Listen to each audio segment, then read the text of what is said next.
सड़कों पर चलती गाड़ियां, चमचमाते शहर, सब कुछ अचानक ठहर गया था जब अरब कंट्रीज ने अक्टूबर 1973 में अरब इजरायली वॉर के कारण क्रूड ऑयल के एक्सपोर्ट पर बैन लगा दिया था। आधी दुनिया थम सी गई थी। क्रूड ऑयल की कीमतों में अचानक कई गुना उछाल आ गई थी। पेट्रोलियम, डीजल और गैस के दाम आसमान छूने लगे थे। लोगों की जिंदगियां थम गई थी। अमेरिका जैसे पावरफुल कंट्रीज की इकोनॉमी बर्बाद होने की कगार पर पहुंच गई थी। फैक्ट्रीज बंद हो रही थी और बड़ी बड़ी ऑयल कंपनीज तबाह होने की कगार पर थी। इस इंसिडेंट ने दुनिया को एक्चुअल पावर ऑफ ऑयल के बारे में बता दिया था और यही से लोगों ने समझना शुरू कर दिया था।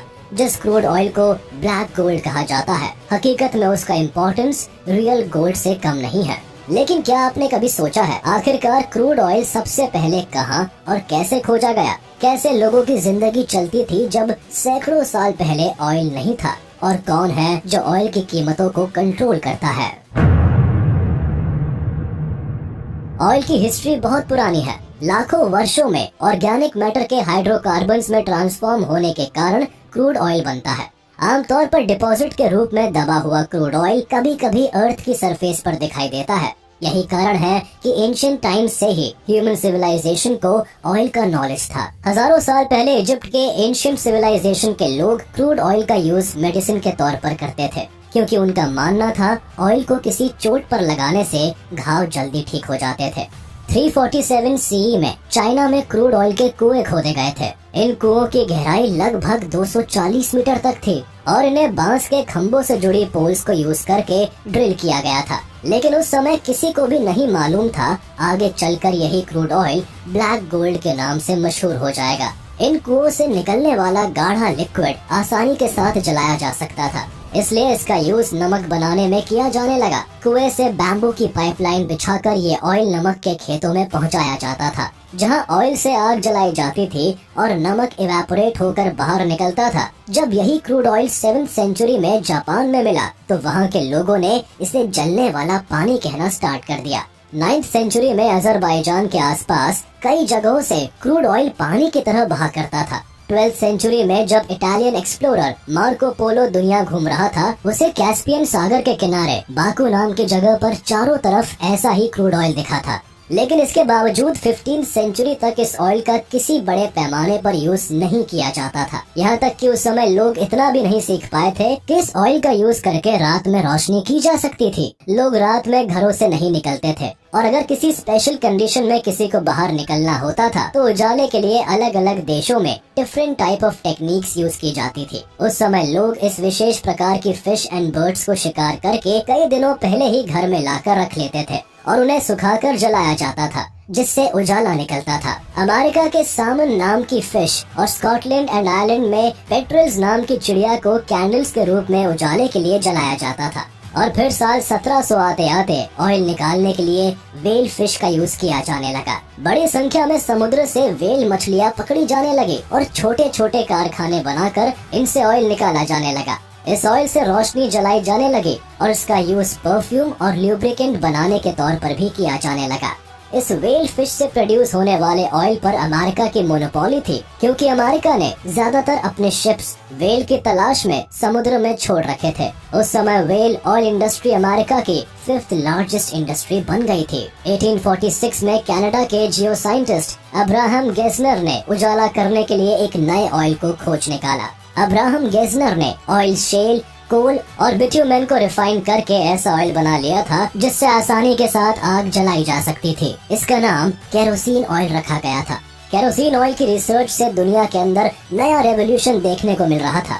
इस ऑयल को बनाने में कम रिसोर्सेज लगते थे, इसलिए वेल ऑयल के कंपैरिजन में इसकी कीमत भी 15 गुना कम थी।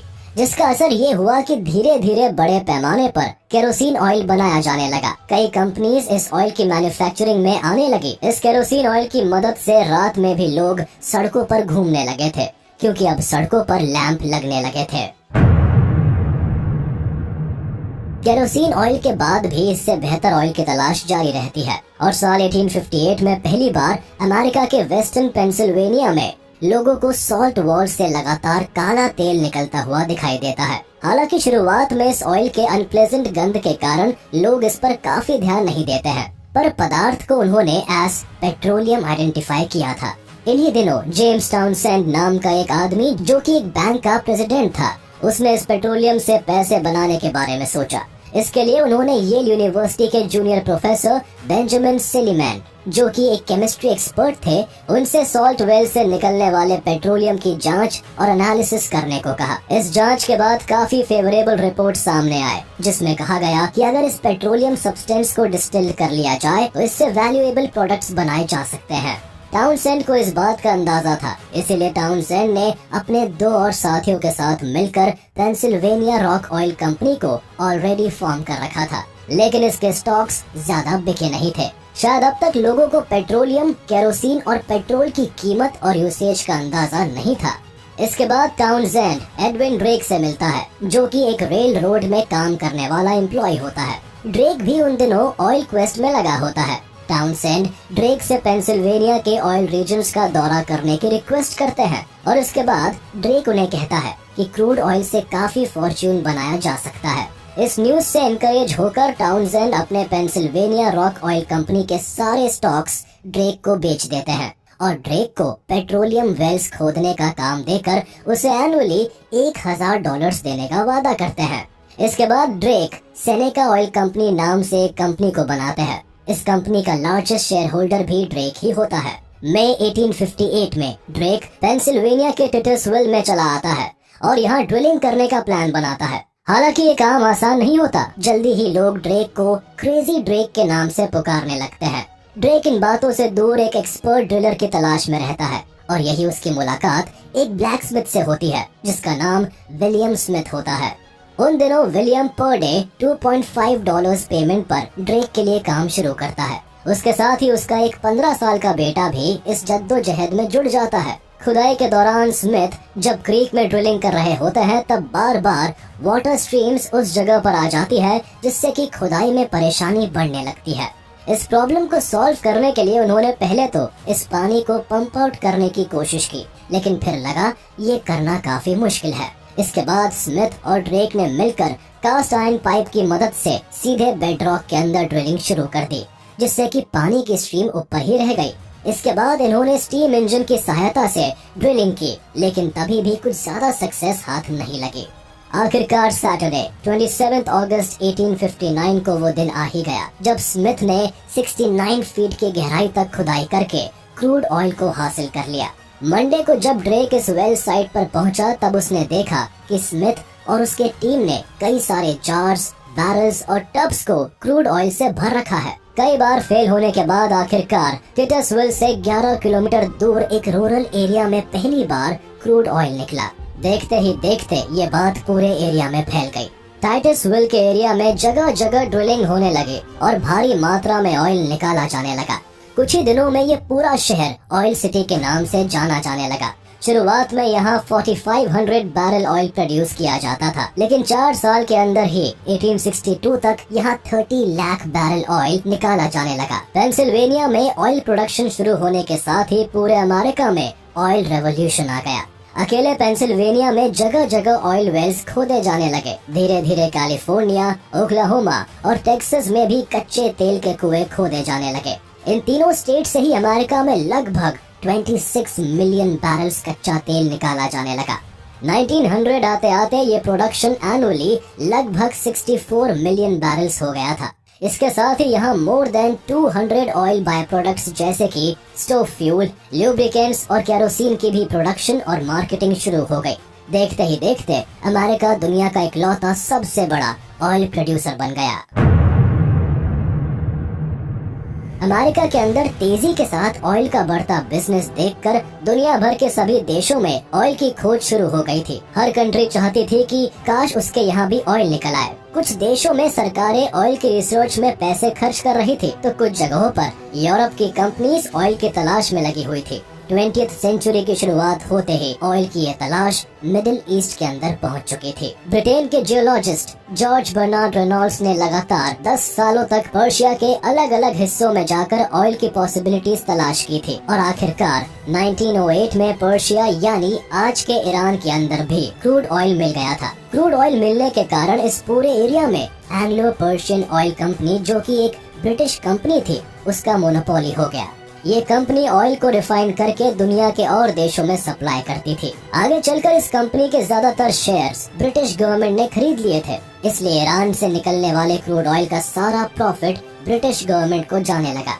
ब्रिटिश कंपनी की इस हरकत से ईरान ब्रिटिशर्स के खिलाफ खड़ी हो गई एंड दोनों देशों के बीच कॉन्फ्लिक्ट स्टार्ट हो गया। इस कॉन्फ्लिक्ट को सुलझाने के लिए आखिरकार एंग्लो पर्शियन ऑयल कंपनी और ईरान के बीच 1933 में एक एग्रीमेंट साइन हुआ, जिसमें कहा गया ब्रिटिशर्स ईरान को एक निश्चित पैसा देंगे और बदले में 60 सालों तक ईरान उसके बिजनेस में दखल नहीं देगा। और इस तरह से ईरान के आसपास क्रूड ऑयल पर पूरी तरह से ब्रिटिशर्स का कब्जा हो गया। लेकिन ब्रिटिशर्स की ये मनमानी ज्यादा दिनों तक नहीं चली। जल्द ही ईरान को लगने लगा उनके देश के नेचुरल रिसोर्सेज का यूज करके ब्रिटिशर्स सारा फायदा लूट रहे हैं। तो 1951 में ईरान ने ऑयल की सभी इंडस्ट्रीज का नेशनलाइजेशन कर दिया और एंग्लो पर्शियन ऑयल कंपनी के सारे रिसोर्सेज को अपने हाथ में ले लिया। ईरान में क्रूड ऑयल मिलने से मिडिल ईस्ट के और भी एरियाज में ऑयल वेल्स की तलाश होने लगी थी और इसी तलाश में 1938 में एक American company Arabian American oil company, जिसे इन शॉर्ट अरामको कहा जाता है, सऊदी अरेबिया पहुंच गई। सऊदी अरेबिया जहां चारों तरफ डेजर्ट ही डेजर्ट दिखाई देता था, उस समय इस देश को दुनिया के सबसे गरीब देशों में से एक माना जाता था। सूखे डेजर्ट पर फसल के नाम पर केवल खजूर पैदा होते थे। ज्यादातर लोगों को मजदूरी करने के लिए दूसरे देशों में माइग्रेशन करना पड़ता था। देश के अंदर थोड़ी बहुत इनकम मक्का मदीना में आने वाले इस्लामिक टूरिस्ट से हो जाती थी, लेकिन इससे एक अच्छी जिंदगी गुजारी जा सके इतना वेल्थ इनके पास नहीं था। फर्स्ट वर्ल्ड वॉर खत्म होने के बाद ही न्यूजीलैंड के mining engineer major Frank Holmes ने सऊदी अरेबिया में ऑयल पाए जाने की पॉसिबिलिटीज बताई थी। कई साल अलग अलग जगह पर ऑयल ढूंढा गया, लेकिन सक्सेस हाथ नहीं लगी थी। लेकिन 1938 में एक अमेरिकन कंपनी अरामको ने सऊदी अरेबिया के दमन नाम की एक जगह पर पहली बार ऑयल खोज निकाला था। हैरानी की बात तो ये थी कि जहाँ भी कंपनी ड्रिलिंग शुरू करती, पूरे इलाके में ऑयल ही ऑयल निकलता गया। पूरे इलाके में कुओं की ड्रिलिंग शुरू हो गई। ऑयल को एक जगह से दूसरी जगह रिफाइनरी के लिए ले जाने के लिए ट्रांसपोर्ट लाइंस बिछाई गई। 1944 में इन पूरे एरियाज में ऑयल निकालने की जिम्मेदारी अरामको को दे दी गई और फिर इससे सऊदी अरेबिया का पूरा नजारा ही बदल गया। भूख और गरीबी से कंगाल सऊदी अरेबिया देखते ही देखते अमीर बन गया। सऊदी अरेबिया की जल्द ही ऐसी तरक्की हुई कि ये देश दुनिया के अमीर देशों की सूची में पहुंच गया। महंगी महंगी गाड़ियां यहाँ रहने वाले लोगों का शौक बनती गई। एक रिपोर्ट के अनुसार 2016 तक सऊदी अरेबिया में 90 बिलियन बैरल ऑयल निकाला गया और ऐसा गैस भी लगाया गया कि अभी भी सऊदी अरेबिया में 2014 के रिपोर्ट्स के अनुसार प्रूव्ड रिजर्व में 267 बिलियन बैरल्स क्रूड ऑयल मौजूद है। इसी तरह से 19th सेंचुरी के आखिरी तक रशिया जैसे कई देशों ने भी क्रूड ऑयल खोज निकाला था। दुनिया के जिन देशों में क्रूड ऑयल की खोज हुई, वहाँ ऑयल उन कंट्रीज की इकोनॉमी का एक बेस बनता गया।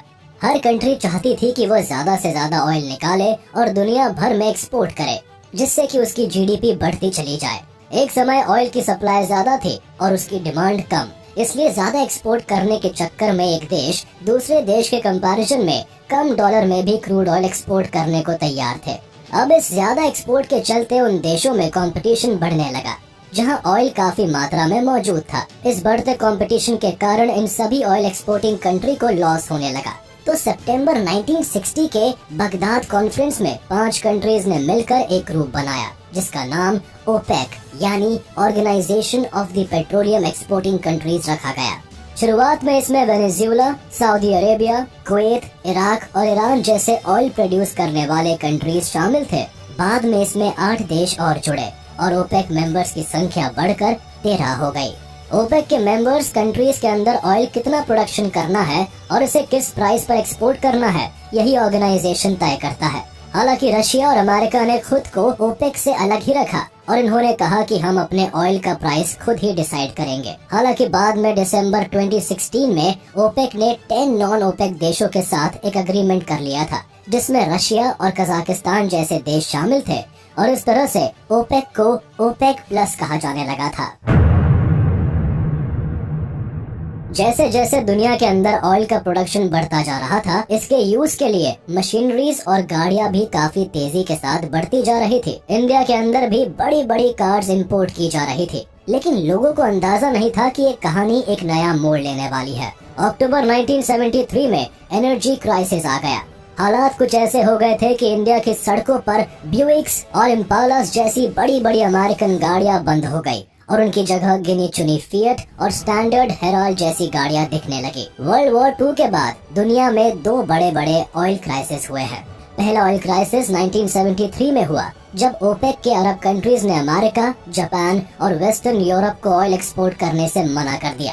उन दिनों ये देश दुनिया के टोटल क्रूड ऑयल प्रोडक्शन का आधा हिस्सा कंज्यूम करते थे।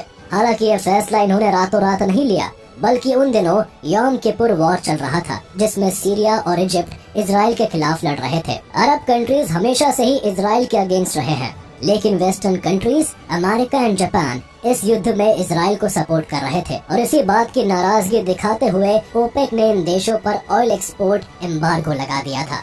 शुरू में बहुत हद तक ये ban Canada, Japan, Netherlands, UK, US तक ही लिमिटेड था, क्योंकि यही कंट्रीज खुलकर इजराइल का सपोर्ट कर रहे थे। लेकिन धीरे धीरे इसे एक्सटेंड कर दिया गया। बाद में पोर्चुगल और साउथ अफ्रीका जैसे कंट्रीज को भी इसमें शामिल कर लिया गया और वहां ऑयल सप्लाई रोक दी गई, जिसके कारण अमेरिका जैसे सुपर पावर के अंदर भी रिसेशन आ गया था। हालांकि ये कॉन्फ्लिक्ट 3 हफ्ते के करीब ही चला, लेकिन इस कॉन्फ्लिक्ट का पूरी दुनिया पर जो इम्पैक्ट था वो अनएक्सपेक्टेड था। ग्लोबली इस ऑयल क्राइसिस का इतना गहरा इम्पैक्ट हुआ कि 4 महीने के अंदर अंदर यानी कि मार्च 1974 में जब ये बैन खत्म हुआ तो ऑयल की कीमतें $3 पर बैरल से बढ़कर लगभग 12 पर बैरल तक बढ़ चुकी थी। इसी दौरान 1974 में यूनाइटेड स्टेट्स ने 30 ऐसे डेवलपिंग कंट्रीज की लिस्ट तैयार की थी जो कि इस ऑयल क्राइसिस से सबसे ज्यादा अफेक्टेड थे। अनफॉर्चुनेटली भारत इस लिस्ट में टॉप पर था। सिचुएशन इसके बाद सुधरती कि इसके कुछ साल बाद ही 1979 में एक और बड़ा ऑयल क्राइसिस हुआ, जिसका मेजर रीजन ईरान में हो रहे ईरानियन रेवोल्यूशन था। ईरान में सोशल अनरेस्ट बुरी तरह फैल चुका था और इसी वजह से ईरानियन ऑयल इंडस्ट्री बुरी तरह से लॉस में चली गई थी। इस वजह से ईरान में ऑयल प्रोडक्शन काफी धीमा हो गया। ऑयल के कम प्रोडक्शन होने की वजह से सप्लाई चेन में डिमांड काफी बढ़ गई और इसी वजह से ऑयल की कीमतों में बड़े लेवल पर इंक्रीमेंट हो गया। इसके बाद ही हुए ईरान इराक वॉर शुरू हो जाने के कारण स्थिति और खराब हो गई। 1981 में तेल की कीमत $32 प्रति बैरल पर चली गई थी। साल 2020 में क्रूड ऑयल के प्राइस अचानक नेगेटिव हो गए और हिस्ट्री में ऐसा पहली बार हुआ था। जो ऑयल अप्रैल 2020 में $18 पर बैरल के हिसाब से मिल रहा था, वही ऑयल मई 2020 तक -$37 पर बैरल पहुंच गया था। अचानक क्रूड ऑयल के प्राइस में आई ये गिरावट का मेन रीजन था कोविड पैंडेमिक। पूरी दुनिया में ज्यादातर इंडस्ट्रीज बंद हो गई थी, गाड़ियां घरों में कैद हो गई थी। ऑयल इंपोर्ट करने वाले देशों ने ऑयल इंपोर्ट करवाना कम कर दिया था। ऑयल की सप्लाई बंद होने से क्रूड ऑयल एक्सपोर्टिंग कंट्रीज के व्यापार ठप होने लगे और उनकी इकोनॉमी दिन पर दिन गिरने लगी। इसलिए ओपेक कंट्री के बीच एक मीटिंग हुई, जहां तय किया गया कि ओपेक ऑयल प्रोडक्शन को कम कर देगा, जिससे कि कीमतों में स्टेबिलिटी बनी रहे। इस मीटिंग के बाद ओपेक ने अपने अलायंस यानी ओपेक प्लस कंट्रीज को ऑयल प्रोडक्शन को कम करने को कहा, लेकिन रशिया ने ओपेक की बात नहीं मानी और अपना ऑयल प्रोडक्शन और बढ़ा दिया। मार्केट में जहां सप्लाई पहले से ज्यादा थी, रशिया के अंधाधुंध ऑयल प्रोडक्शन से क्रूड ऑयल की कीमतें अचानक गिर गई और ऑयल इंडस्ट्री का मार्केट पूरी तरह से क्रैश हो गया था। इसी के साथ रशिया और ओपेक की अलायंस भी खत्म हो गई। ये बात सच है, अगर दुनिया में ऑयल ना होता तो शायद दुनिया इतनी सुंदर ना होती, ना ही इतनी तेजी के साथ इंडस्ट्री डेवलप हो पाती और ना ही ऐसा इंफ्रास्ट्रक्चर। लेकिन इस ऑयल का डार्क साइड भी है। ऑयल और गैस बेस्ड इंडस्ट्री से होने वाला खतरनाक पॉल्यूशन एनवायरनमेंट को खराब कर रहा है। जिन देशों में ऑयल निकलता है, वहाँ पाइपलाइन के लीक होने से ऑयल पानी में मिल जाता है, जिससे पीने वाला पानी पॉल्यूटेड हो रहा है। इससे पानी के अंदर रहने वाली पूरी प्रजातियां खत्म होती जा रही है। ऑयल की खोज में बड़े बड़े जंगल काटे जा रहे हैं, जिससे वाइल्ड एनिमल्स खत्म होते जा रहे हैं और वही ऑयल और गैस की रिफाइनिंग से निकलने वाले स्पिल से सीधे मिट्टी को नुकसान पहुंच रहा है। और यही कारण है आज दुनिया के ज्यादातर देश अपना रुख रिन्यूएबल एनर्जी की तरफ मोड़ रहे हैं। मार्केट में तेजी के साथ इलेक्ट्रिक व्हीकल आ रहे हैं। नॉर्वे जैसे देश जो ऑयल के मामले में सेल्फ सफिशिएंट है, वो भी इलेक्ट्रिक व्हीकल का यूज कर रहे हैं।